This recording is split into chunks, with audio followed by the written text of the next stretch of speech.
Bhagavate Vasudevaya. Om Namo Bhagavate Vasudevaya. Om Namo Bhagavate Vasudevaya. Om Namo Bhagavate Vasudevaya. Narayanam Namaskritya. Naram Chaiva Narottamam. Devim Saraswatim Vyasam. Tato Jayam Udiraye.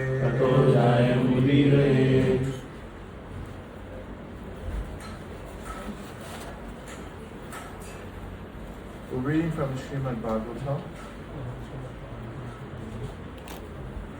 first canto, third chapter,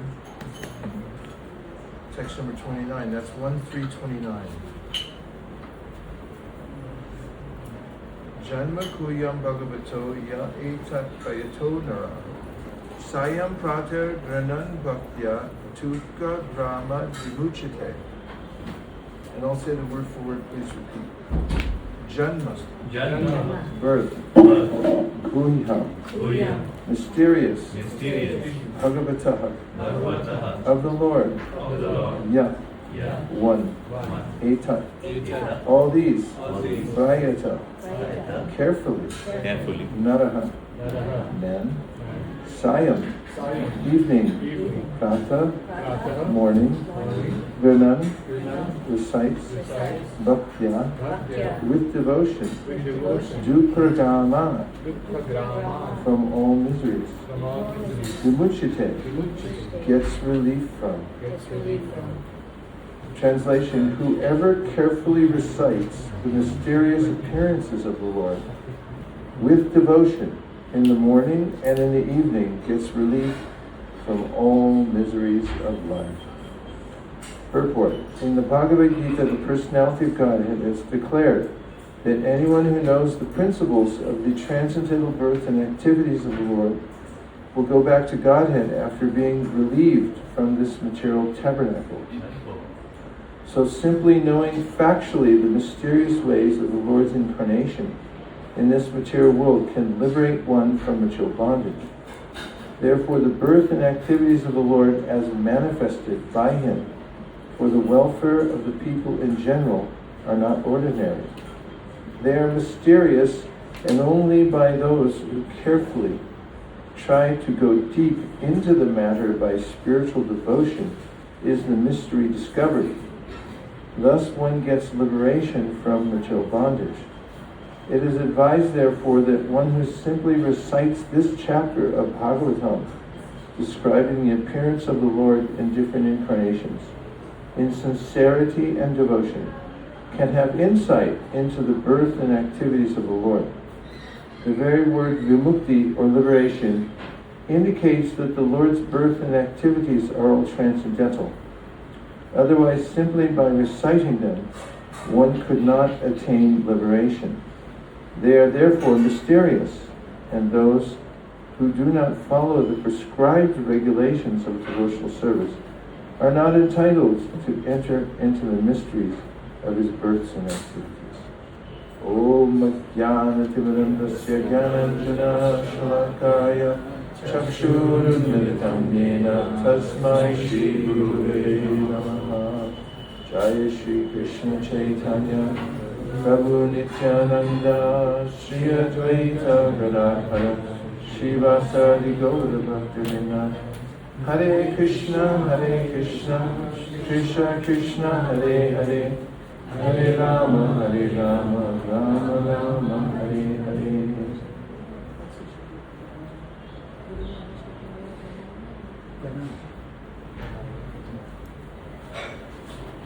So we have this word janma, and janma means for those who are in the material world under the modes of material nature.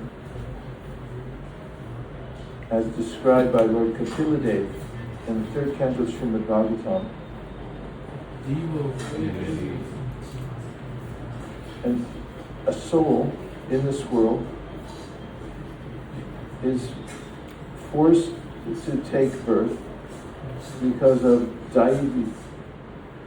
It's by divine arrangement. And Prahlāda Mahārāja says, Pumso Ritika Nashaya. There's a way in which the soul, because of his association with three modes of material nature, then is obligated to take another birth in this world.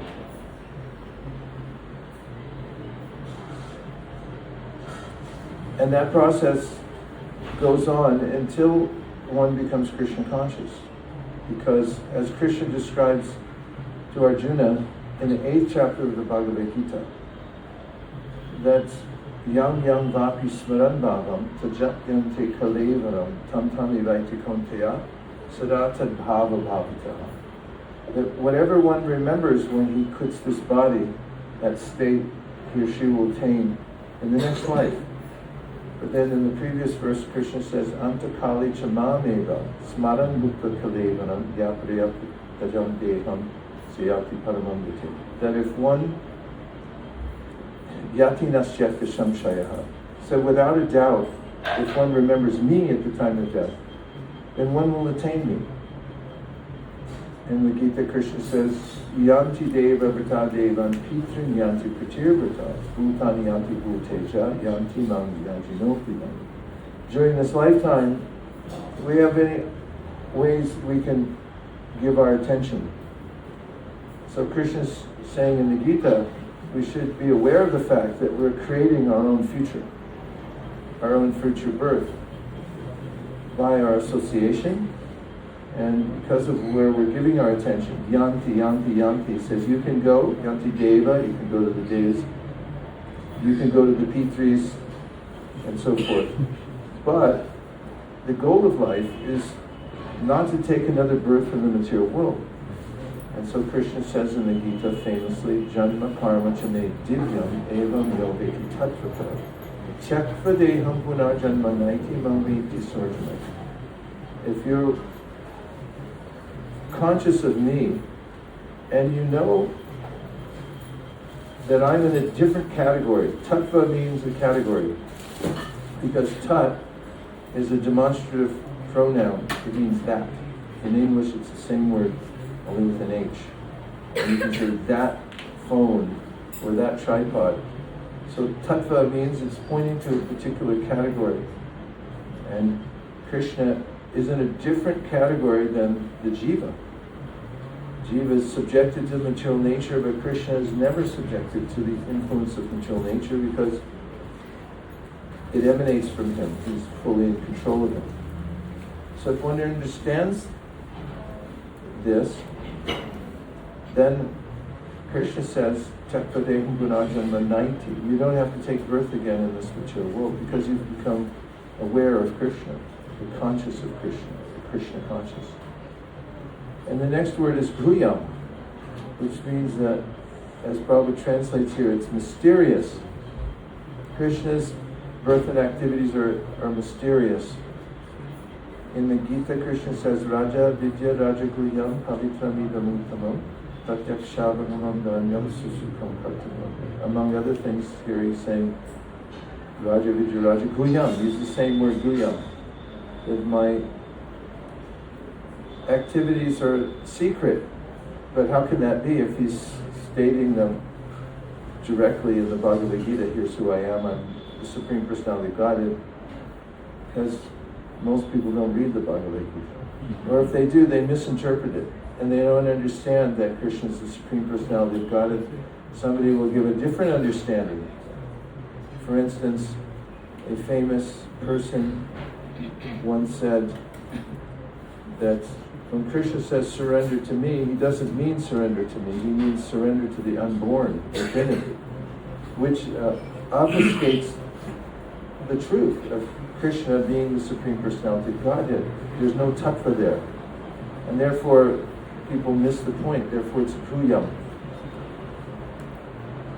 Now, how is it that, as is mentioned here, if one recites this in the morning and the evening, prayata, carefully, which means you take care to remember Krishna by reciting these verses, Guna. And you should do it with bhaktya, devotion.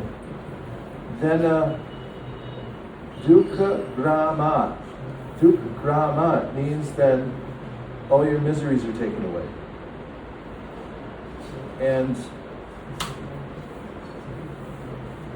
vimucchite means you get relief from. Dukkha grama, from all miseries, vimucchite, you get relief. So this means that our miseries are coming from within ourselves. We have three kinds of miseries, according to Lord Chaitanya. He said there's adhyatmic, adhibhotic, and adhidaivic miseries. Adhyatmic miseries means miseries that come from our own self, our mind, body. Adhibhotic means miseries caused by other living beings, like mosquitoes. And then adhidaivic means that the controllers of nature, they make trouble in the sense that material nature is always changing, and it's sometimes hot, sometimes cold, sometimes just an earthquake, and so forth. So all these miseries ultimately arise within the mind because it's the way we interact with the material world. Or when we are fully Krishna conscious, then we don't experience the world like other people. In the Gita, Krishna says, Naiva kinchit karomiti yukto maniti tattva. That never at any time does the person who's interacting with the material world, who's Krishna conscious, think that I'm doing this or I'm being subjected to something, because he sees that only the external senses are interacting with the objects. And how is it that hearing these verses in the morning and the evening has such an effect? Well, first of all, it's guhyam, it's mysterious. But it's stated very clearly throughout the Srimad Bhagavatam that Krishna Katha has spiritual potency. Several famous verses, which you all know, I'm sure. Shrinvatam Swakata Krishna, Punya Shravana Kirtana, Vedyantaksto Hibadrani, Vidunoti Suritsatam. This is stated by Sutta Goswami. It's in the first canto, second chapter. When you hear Krishna Katha, Shrinvatam Swakata Krishna, Punya Shravana Kirtana, in and of itself, it's creating punya, spiritual punya, by hearing and chanting. Shridya taksto hibadrani, that anything is abhadra, inauspicious within the heart, it becomes destroyed by the process of hearing and chanting. But how? Vidhunoti suritsatam, because Krishna is surit. He's the best friend, and he's there in the heart, in the hrit. And when he notices that one is hearing and chanting, he works to help us sort out those things that are good for us, those things that are bad for us, and he helps remove them, like a good friend would do, to come over and help you clean up everything. Krishna's there to help clean up from within the heart. Krishna himself appreciates Krishna Katha. So when we put ourselves in an assembly where we're speaking Krishna Katha, then it's said in the second verse of the Bhagavatam, Sadhyo Hridyavarikate Trakriti Vishushu Vishtakshana, that Krishna won't leave the heart of the person who's hearing Krishna Katha. Sadhyo Hridyavarikate, he stays within the heart because he so much appreciates. Of course, Krishna's always there within everyone's heart, but he stays there in a demonstrative way to help us when we hear Krishna Katha. And therefore, the Srimad Bhagavatam is mentioned as Tato Jayam Udiraya. We know from the invocation that we make for Srimad Bhagavatam, Narayana Namaskritya Naram Chaiva Notam Devim Saraswatim Vyasam Tato Jayam Udiraya. Tato Jayam Udiraya. This is our very means of conquest. How would one rise above the material condition? just by worshipping the Srimad Bhagavatam, hearing from the Srimad Bhagavatam. And how will we make progress to the next level, and then the next level, step by step? This is mentioned by Kapila Dev at 3:25:25, when he says that by staying in the association of devotees, you hear the Srimad Bhagavatam, it goes into the ear, enters within the heart, and then he says, step by step, one makes advancement in Krishna consciousness by that process. These are a few introductory remarks, and now let's have some discussion with questions or reflections. Yes?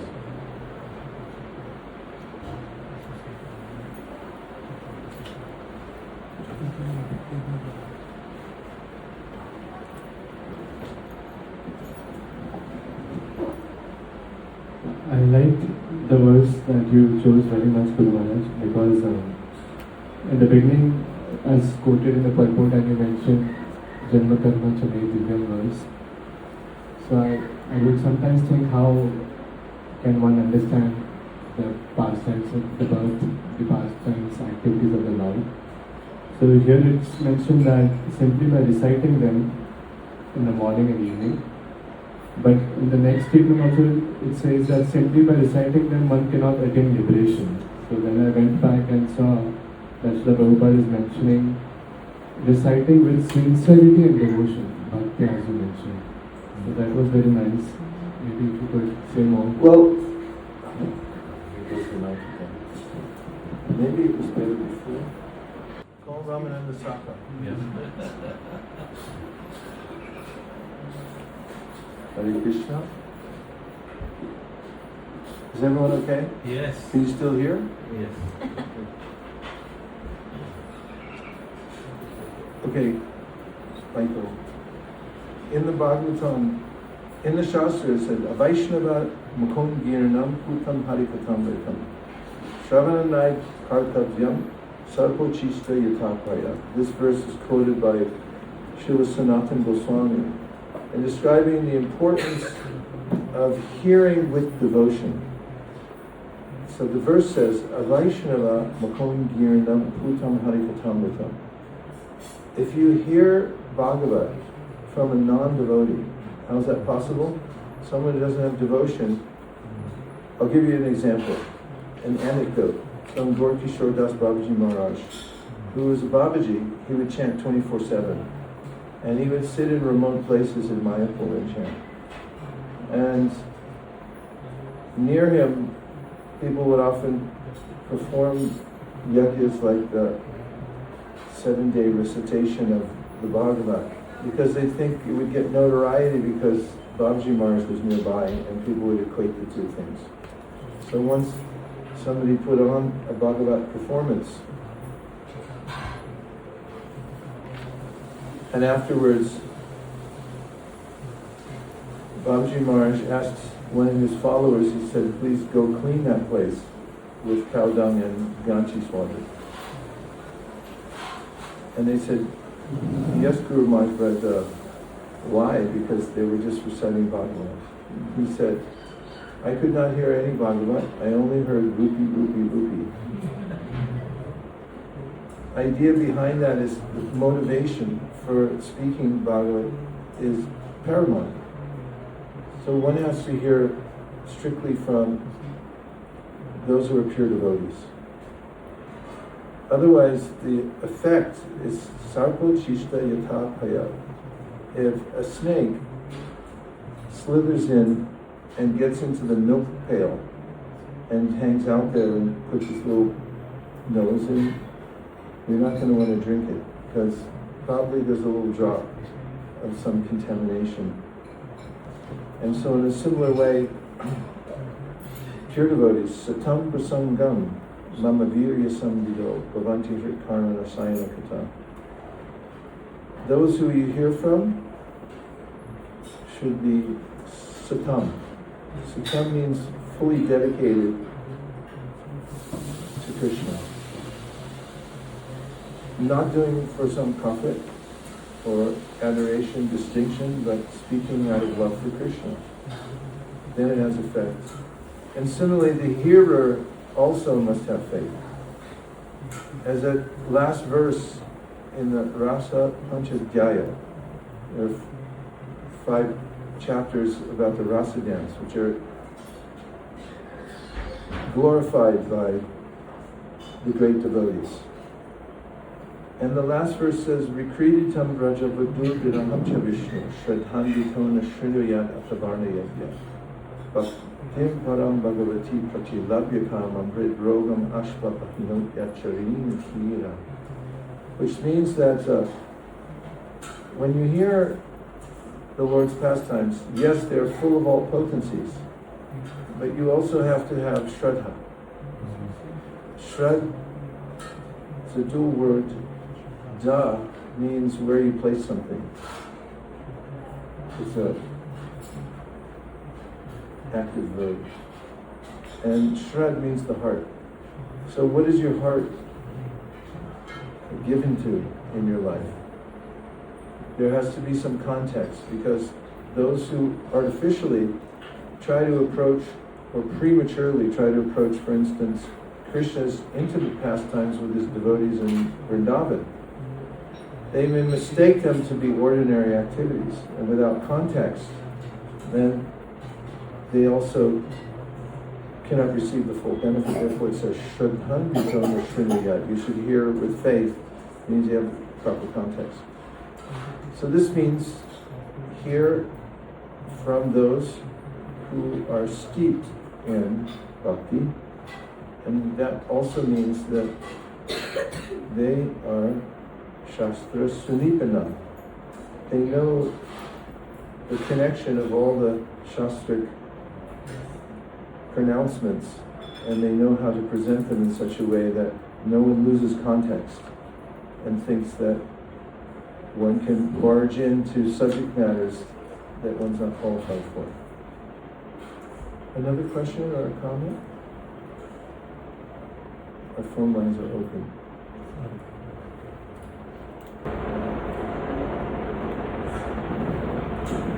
Request that very close.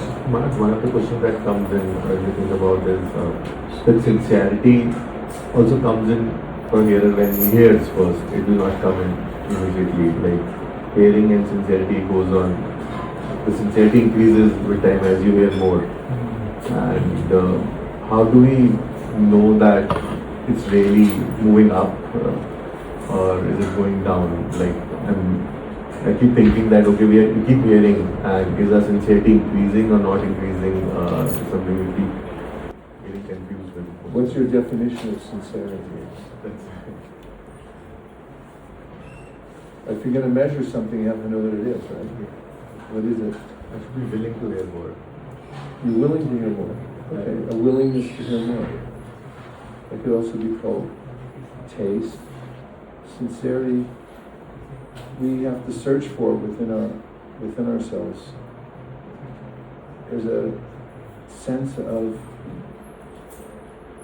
coming to know our own purpose.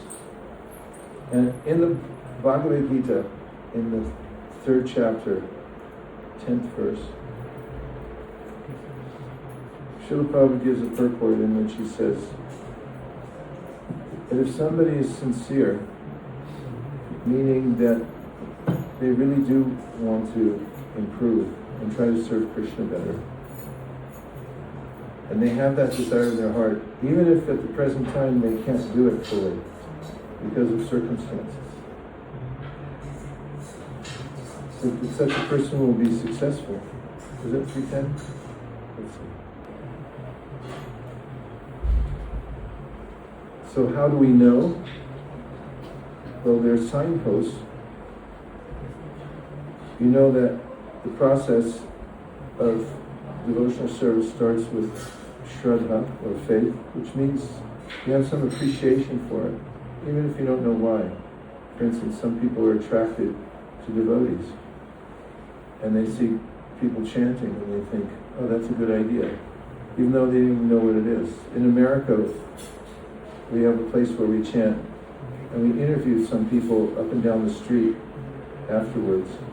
And there was one lady who worked in a shop, and she used to see us come there and chant. And she said, I really don't know what this is, but it's beautiful.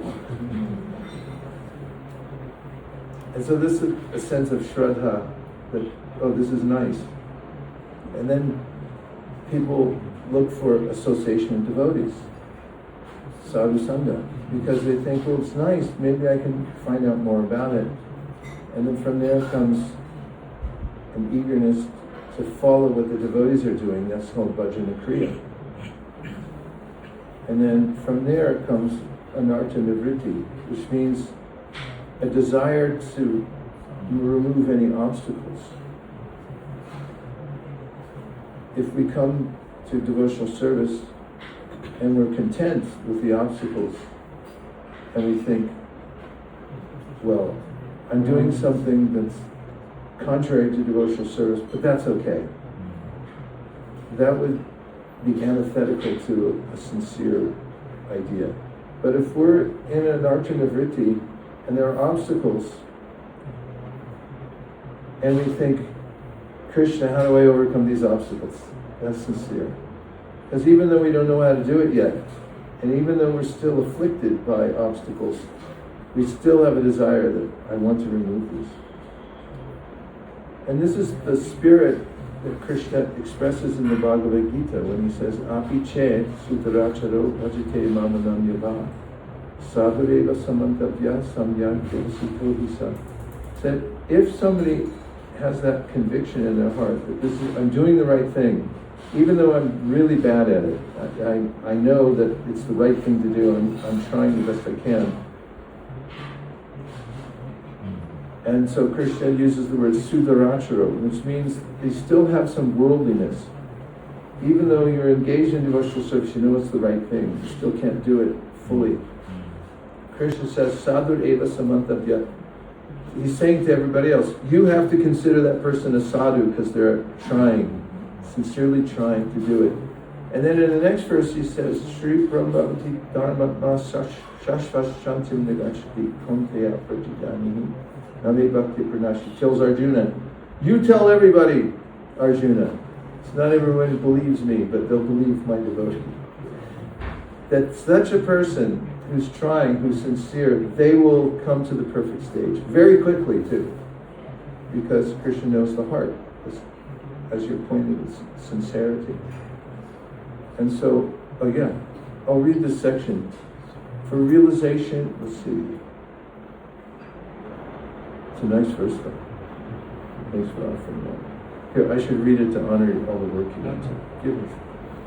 He picked out this verse. On the other hand, if a sincere person tries to control the active senses by the mind and begins karma yoga, Krishna consciousness without attachment is by far superior. So, I'll give one more verse because it's spoken by Krishna and it's directly about this point. It says, Jata Shrana Makatasu Nirvina Sarvakarmasu Veda Dukatmakam Kamams Pratyagi Kanishvara Tobajeta Mam Prita Shradhalorjana Nishchaya Chushamanas Tatam Kamams Dukotarkams Chagaya. This is specifically about those who are sincerely in the process of devotional service, but they feel that they're really bad at it and they can't understand how they're ever going to make the advancement. So Krishna says, Jata Shraddha, their faith is awakened. Jata means it's awakened, it's born. Jata Shraddha, it's definitely there, right? Jata Shraddha Matkatasu, and what's a specific faith? Matkata, in my topics. They know that these are transcendental, and everything that we're reading today, if you recite this, yes, you're going to be elevated. Nirvina Sarvakarmasu, they know that Veda Dukatmakam Kayams, that engaging in fruitive activities means things that have nothing to do with Krishna consciousness. They only lead to misery. I know that. I'm clear on that point. Parityage Ganishvara was said, Parityage means they can't give it up.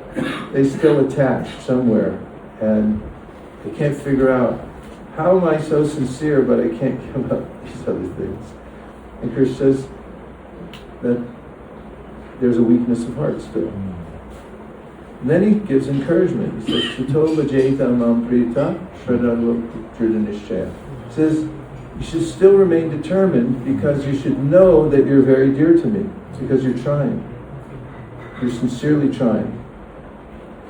Tato bhajeta mam prita shraddha nishchaya jushamanam shatam kamam dukadarkam shikayam. And said, don't be too disappointed, Krishna says, that you're not perfect, or that you're really bad at it. Garayan means you can be a little disappointed, but not too disappointed. The Acharyas, in commenting on this verse, said, don't get so disappointed and say, well, I can't ever do this, and probably nobody else can either. Maybe Prabhupada, but forget it, everybody else.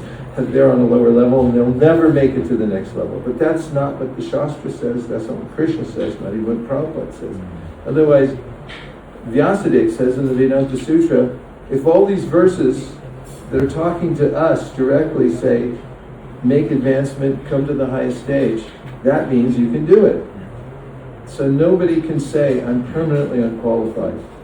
So we have to do this balance, that even though at a particular stage we feel, oh God, again I have material desires, I thought they were gone by now, and here they are back again. We have to be very determined, Krishna says, dridhavita, to continue on knowing that you will come to the perfect stage. And one of the reasons that it's so difficult is so we don't take it for granted, it meaning devotional service. Because if we make a business of it, and we say, oh, you just chant Hare Krishna, it's very easy, I might as well keep one foot in the material world and one foot in the spiritual world, and since I'm chanting Hare Krishna, it will counteract all the sinful reactions, and I might as well do more, because what's the difference if I clear it up? That's a big offense.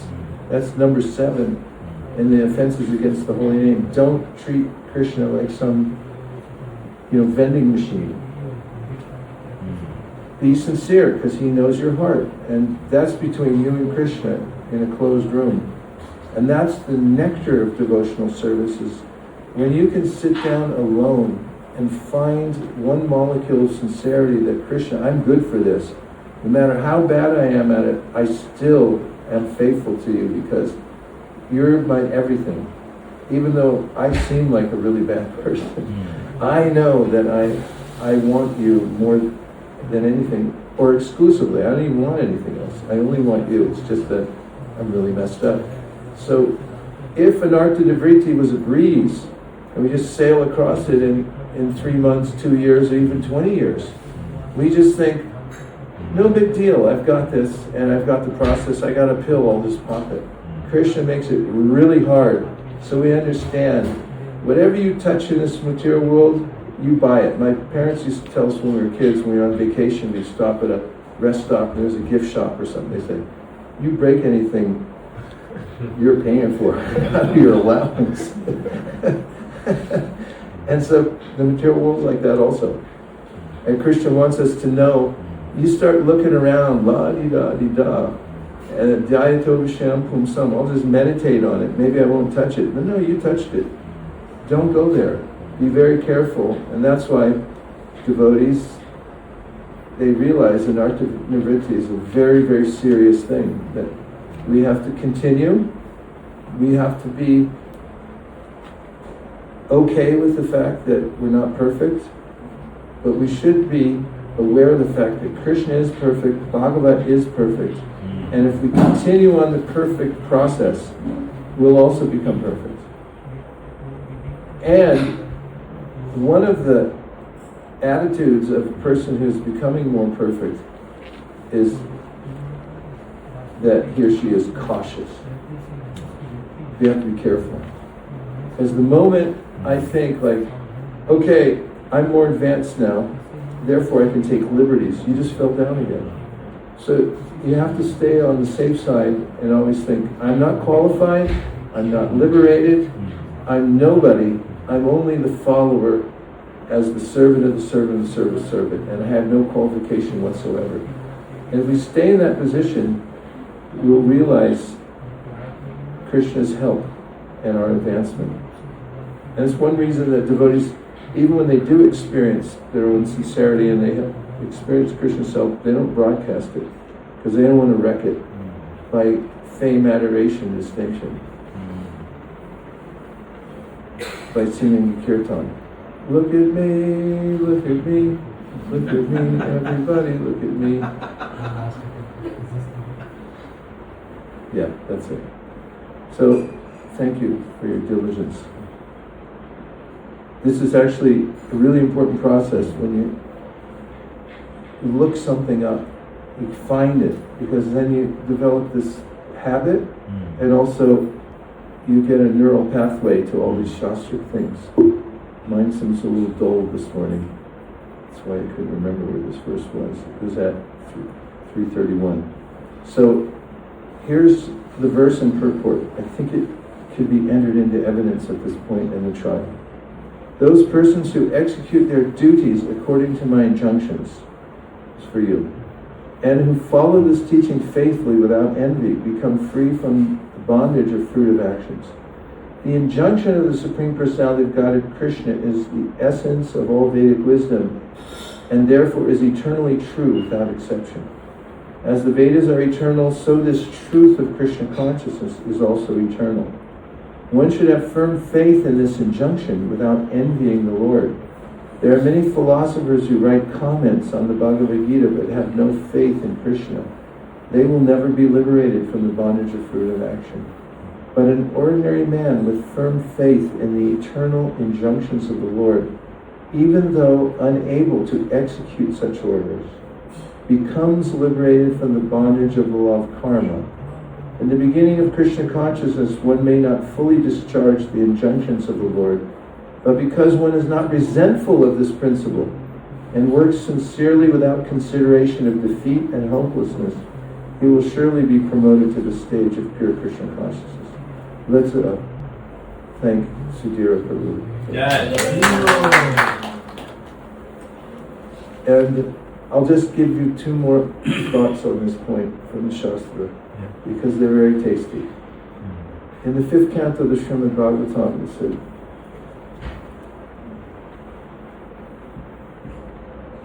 where are my neural pathways? Satyam Dushati Nam. Satyam, what is it? Let me see. Satyam Dishati Artito Nam Naivartato Yat Puna Artito Yata Swayam Vidate Bhajatam Anichatam Icha Vidanam Nijapada Palavam. Krishna speaking. So we definitely want to hear this, right? Yeah. Say yes. Yes. Yes. So Krishna says, sometimes people sincerely take to the process of devotional service, but then they get in their mind that I want things, I still want material things. So they start praying to Krishna and propitiating him, saying, give me this, give me that. And Krishna says in this verse, Satyam Dishati Artito Artino Nunam, they're asking for artha, for wealth, all kinds of things. So he said, Krishna says, okay, I'll give it to you, but I'm going to give it to you in such a way that you'll never ask for it again. Because that's Krishna's kindness. How do we get out of the box in the first place? We're already materially conditioned, so how do you expect me to ask for something pure if I'm not pure? Well, Krishna, don't worry, I'll cover that for you. All you need is one molecule of sincerity. If you get that one molecule, I'll help you if you just keep trying and don't become discouraged. So he says, you may ask for all kinds of stupid things. And Krishna says, okay, stupid, we'll give it to you. But I'm going to give it to you in such a way. Actually, he says this, it's paraphrased in the Chaitanya Charitamrita. Krishna says, according to Kaviraj Goswami, says, he may be a fool to ask for these things, but I'm not a fool. And I know it's good for him, so I'm going to give it, but in such a way he'll never ask for it again. And instead, I'm going to replace it with my lotus feet. Yeah. And Prabhupada uses himself as an example. He'll say, I wanted to create this really big business and use all the assets to preach Krishna consciousness. And then he said, Krishna dismantled everything. And then he said, I was forced to come to America penniless. And Krishna gave me full shelter. He said he forced me in that situation to be helpless. Yasya Mahabharata, Yasya hamana grinnami harishe taddanam shade. Tato janam tajat yasya swajana dukkha dukhitam. Krishna again says, want me to do you a favor? Do you want Krishna to do you a favor? Yeah. Are you sure? Yes. Wait till you hear the verse then. It says, here's how I do you a favor. I take away everything. And then you're so helpless, everybody turns their back on you. Swajana dukkha. All your swajana, all your people you thought, are you still with me? No, I gotta go. I gotta play pickleball today. Everyone turns their back on you, and you feel helpless. Like, Krishna, you're the only one. It's like, I told you before. Like, here it is. Take shelter of me. And I'll just tell you a quick story. Girirāj Mahārāja tells about how in Bombay there was a young man who was helping Prabhupada translate his books into Marathi. And the young man's father used to come with him because he would get the advantage of meeting Prabhupada. But the young man's father was smoking cigarettes. And very difficult to give that up. I mean, people struggle their whole life. They give it up and then they're still thinking about it 20 years later. They could fall down at any second. It's so addictive. So he was thinking, how to give this up, how to give this up. And he asked Prabhupada once, he said, I can't give it up. I need your special mercy. I need Krishna's special mercy. Prabhupada said, you can get it. But do you understand, when Krishna gives you special mercy, it means he'll make you so miserable that you'll be forced to give it up. He said, do you want the special mercy? No, I'll do it myself. And so that's why Krishna gives us this Sarva Dharma Prijita. Think about that verse. He's offering us something no one else can offer. He's saying, I'll absolve you from everything. You just surrender to me. That's the one thing. And so if we say, I'm going to voluntarily do it. I don't want it pried away from my hand. Although I'm happy with that also because that's second best. I want to do it willingly. That's when real advancement starts. As when we say, Krishna, I know you said you surrender to me and I'll protect you from everything. So I want to be the first one to volunteer. I'm going to sign the thing. Give me the sheet, I'll sign it. And check the box and say, that's it. I'm in, and this is it. It's final. I'm not. And that's what initiation is. You come to initiation and you sit down in front of Krishna and your guru and everybody else, and you say, enough's enough. I'm going to follow Krishna's instruction, just to surrender to him. But you have to keep that, and that's what a devotee means. Devoto means you voted. That's what it is. You voted. You passed your vote. Now don't change your vote. You stay. Just vote. Keep voting for Krishna again. Let's take one more and then we're going to go. I think. I don't know. I just know you're sitting there, so I thought maybe you're done with.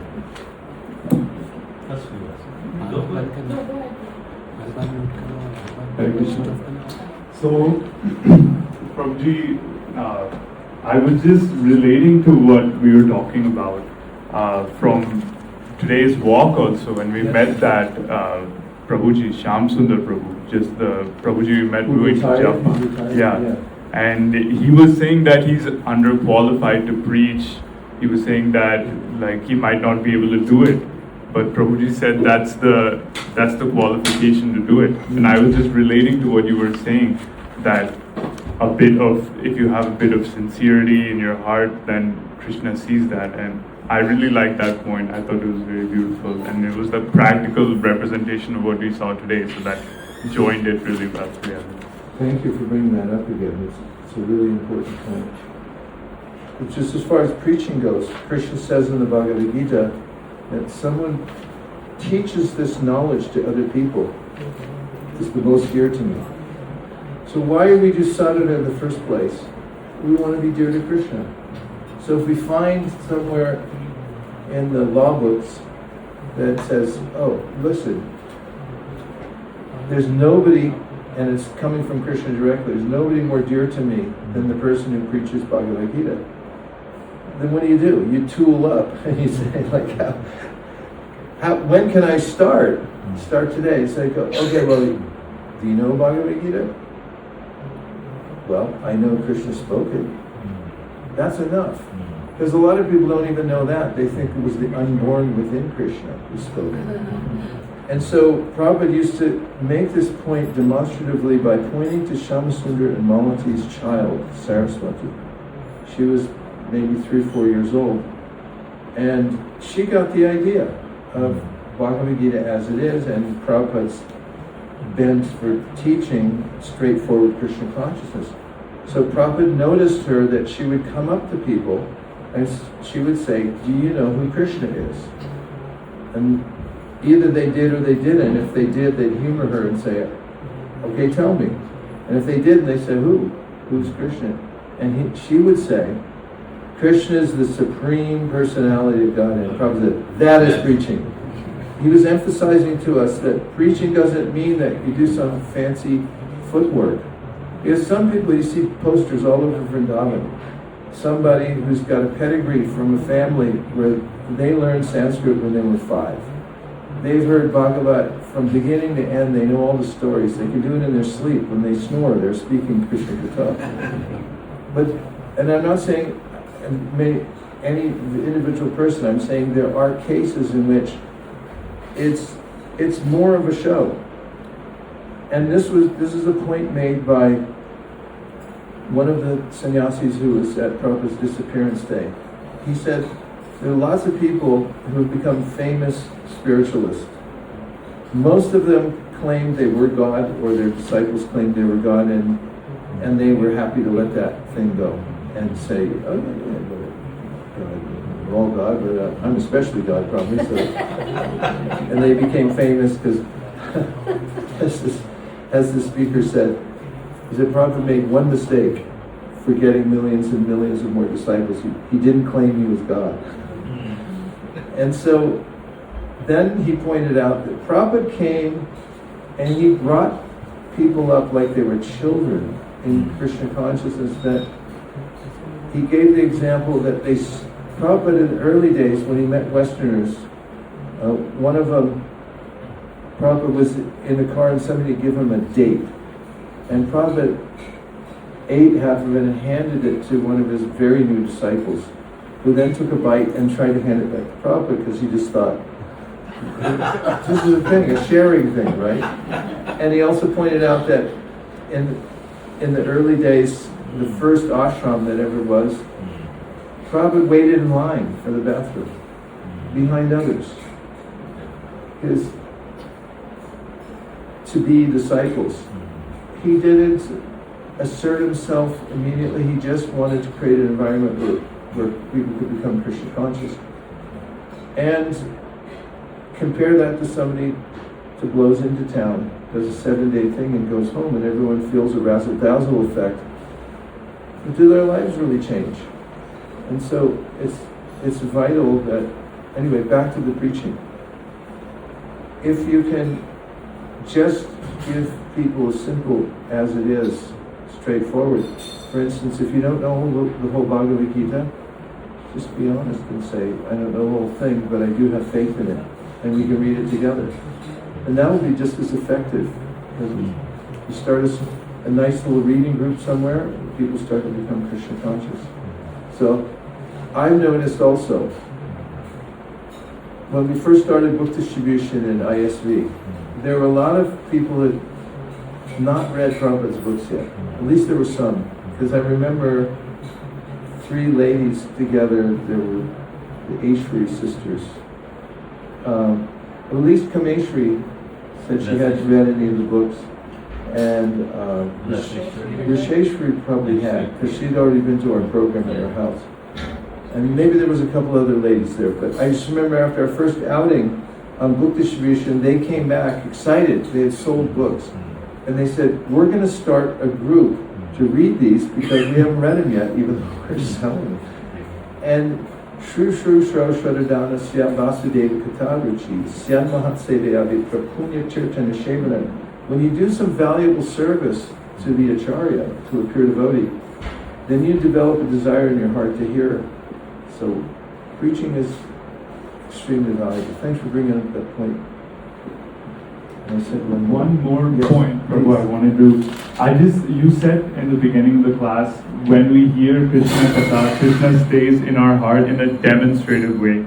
And that word demonstrative really stuck with me, so I searched it up, what it truly meant. And I just wanted to share with everyone the definition. So demonstrative, unrestrained in showing feeling, especially those of affection. And I just thought that's such a beautiful word and really encapsulates what you were saying. I really enjoyed that quote. Just wanted to share with everyone else. We got to send them out. Yeah, demonstrative.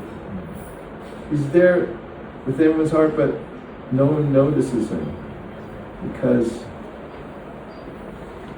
they're not interested in hearing from him. They want to. It's like somebody gets divorced and said, "I want to hear from you again," and maybe that person who they divorced still supports them. Maybe sends a check that changes the name of the bank so that they don't even know who it's coming from.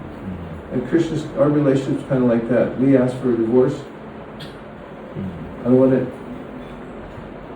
want to know anything about God because I kind of want to be God myself. And so he keeps the checks coming, but he's so kind. He makes sure that we don't see it.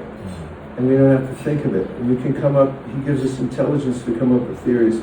Like, all this stuff, all these facilities, fruit tree gives us so many fruits, it feeds the whole universe. It feeds a whole neighborhood. And inside it seeds for a new orchard. That happened by chance. It's like different ways to ignore God. So when we become aware of Krishna and we want him there, then he's always ready to demonstratively appear within our hearts. Thanks for catching that. It's nice. Really nice.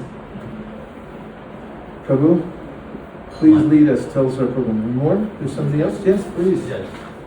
We'll be here all day. No problem. Hi, Krishna. Hey, Krishna. Great to see you. So, Maharaj, I had a question. You talked about fall down. Could you please expand on that? How could we be more cautious and know that we are having a fall down? I know we talk about advancement and whether we are advancing or not, but... It's a pretty extreme phrase, fall down. Okay. It's scary. And once, Damodar Prabhu knows this, we used to have Wednesday classes before the pandemic came, and we used to all come in on Wednesday nights too. And I wrote an essay and developed an outline for a class called The Anatomy of a Fall Down. And I got to the Wednesday night class, it was advertised like that, and it was packed. Like most people, don't you have to work? Tonight, there was 3 times more people that was like, oh right, it's the title. I actually changed the title of it later, and I called it How to Make a Comeback. Wow. And one point is that there's no progress in anything without making comebacks, which means that you fall down from where you were. And that's how you make progress. And Prabhupada writes about that in the light of the Bhagavad. He says that on the path of Krishna consciousness, success is assured, as I already quoted several verses before. He said, fall downs may not be detrimental. They may become the pillars to success. And that's all dependent on attitude. And that's not unknown to the modern world. Every corporate ethos has this idea, fail forward fast. The main point is about how to maintain equilibrium. And I contend that any progress we make in any discipline anywhere has to do with the willingness to make comebacks. And it's in the comebacks, like in a relationship. Let's say you have an argument with whomever. You're in an ashram and somebody brushes their teeth and leaves their toothbrush out and start an argument, or a husband and wife, or it could be anywhere. The relationship strengthens when there's a disagreement, and then you do the hard work to talk about it and say, okay, we're going to overcome this by working it out. And then that's how the relationship becomes strong. That's how a community becomes strong. You don't sweep things under the rug. You face whatever anomalies are there, and you work on them. And so that's the only way to make advancement from wherever we are, is to be willing to work on things. So you could look at comebacks in every aspect of your life, not just in major periods where I was there and then I wasn't there and then I came back, but even chanting your rounds. You could be very subtle and be aware of the fact that I'm chanting but I'm not listening. That's sort of a drift away from Krishna. So what do? Start paying attention. You have to train your mind to come back, attention training, that where do I place my attention? On Krishna, on Krishna, on Krishna, over and over again. So it's really about an attitude of being willing to come back from wherever we've drifted to, because we're going to drift. Yeah. One way or another, we're going to drift. And if we become too critical of ourselves, not that we should, we should be critical, but I already mentioned not too critical. And we get to the point where we give up, or if we don't coach other people to try to make comebacks as well.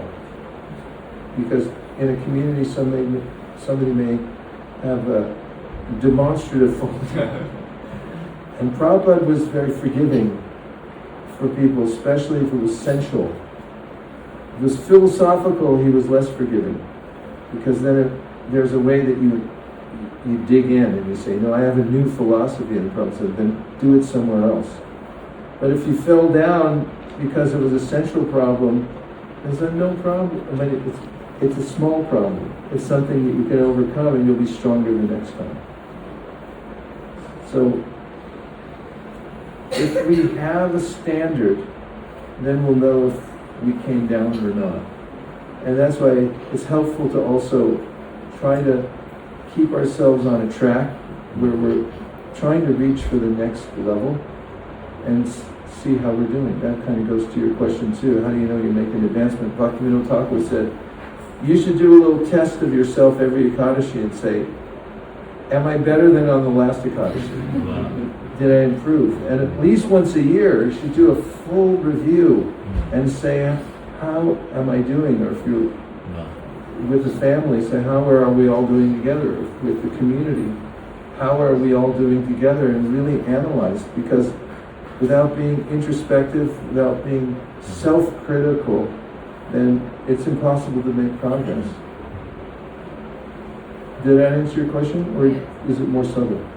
No, that's what I mean. I'm very appreciative.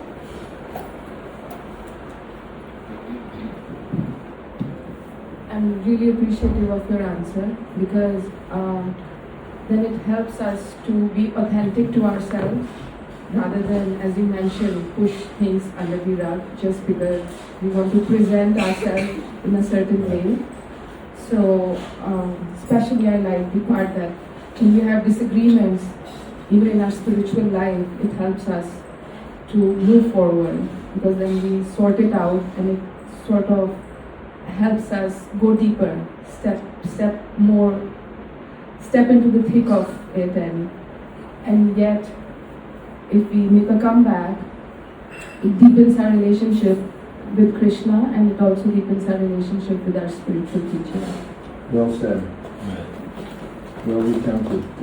Yeah, there's thesis, antithesis, and synthesis in a philosophical process. So then we have a thesis, we're testing it out, right? This thesis is, you're not your body, you're an eternal servant of Krishna. This lifetime you're testing it out. See how, can I realize that I'm not my body? Can I realize my relationship with Krishna? And then one can also look at the antithesis, like, well, maybe I am my body, let's test that thing out. Some people get stuck there, but you have to come back to the synthesis and understand how it all works together. Like Queen Devahuti says to Kapilade, it seems impossible to extricate my material identity with my spiritual identity. How do you do it? And there will be different periods when we have to look on the spectrum and look at synthesis, and look at the antithesis, and try to weigh everything out. This is called Siddhanta Bole Chitanakara Alash Iha Hoite Krishna Lagit Sudrit Manash. Bhagavad Goswami says, don't be lazy and don't shy away from controversy, unless it's just mean-spirited and it's the same thing over and over again. Or even if it is, you should analyze it and not just get emotionally caught up in it. You should find Siddhanta, which means that you should know very clearly what you're doing and what it is that you're after. And then it says, Siddhanta Bole Chitanakara Alash. Alash means lazy. It's like, whatever, everyone else is doing it, I'll just do it too. Don't do that. Figure out why you're doing it. And then Iha Hoite Krishna Lagit Sudrid Manash. If you're able to figure that out, then Sudrid Manash means your mind becomes very determined, because you actually know what you're going for. If it's amorphous, your faith is going to be amorphous also. Your determination is going to be amorphous. But if you know the treasure's there, and you've already been told where to dig for it, and you're very sure that if you can methodically do that, you're going to get the treasure, who's going to stop you? Because we can only stop ourselves. Prabhu, you had a point? Yes, please.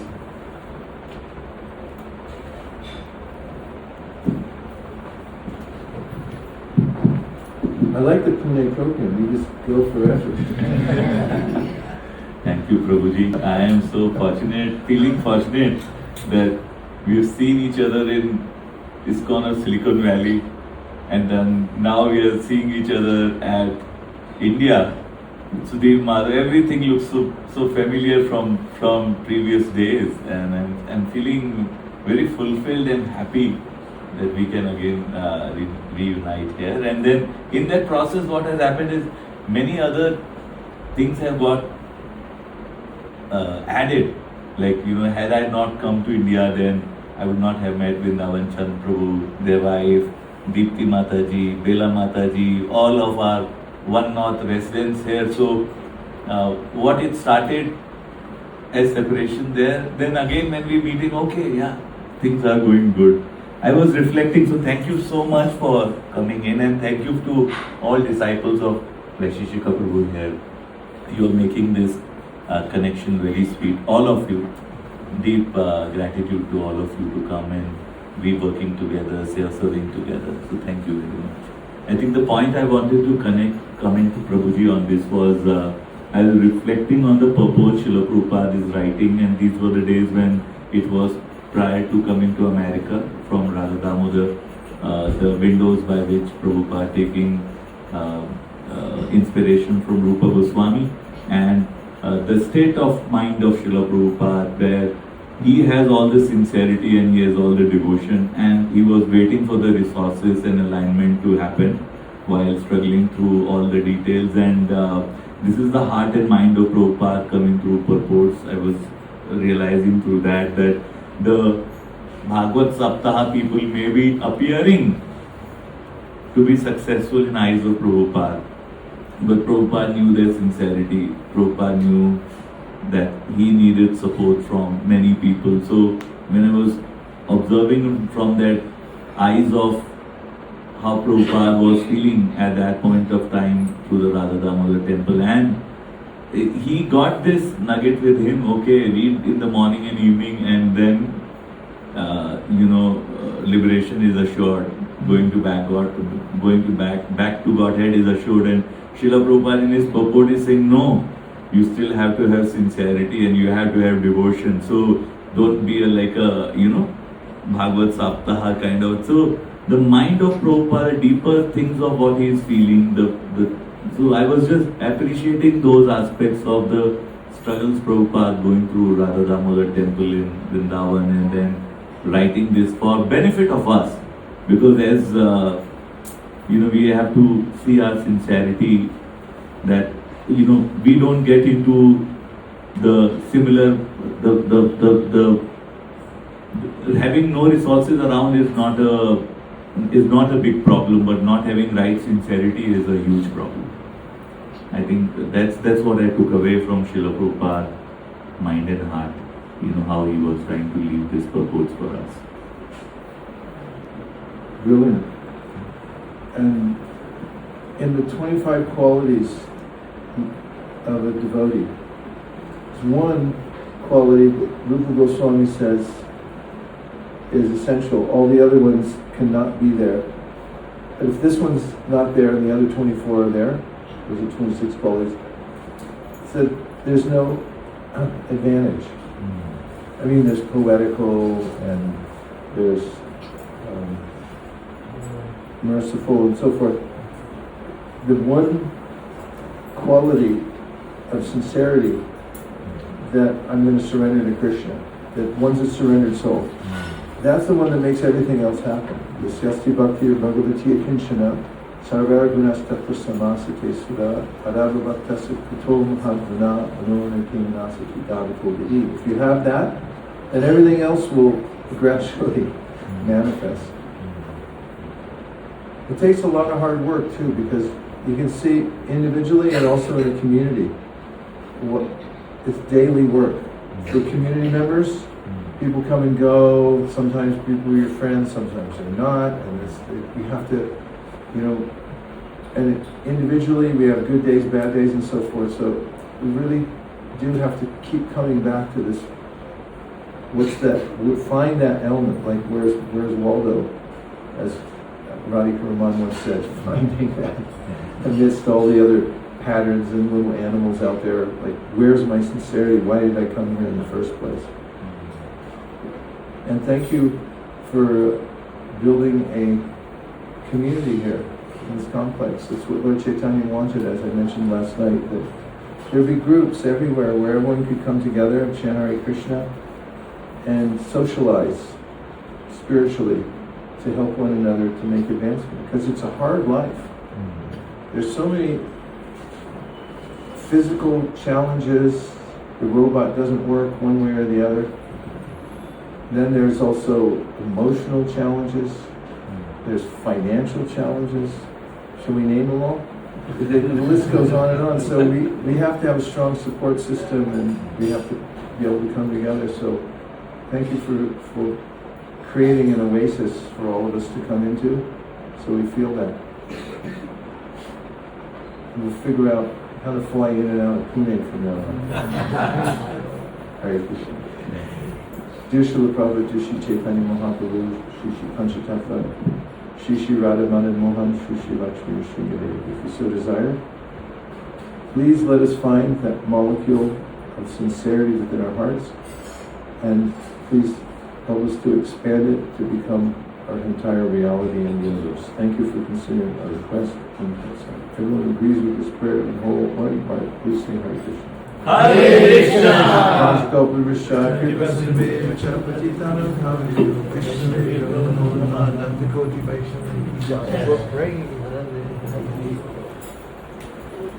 Vaisesika Prabhu ki Jai.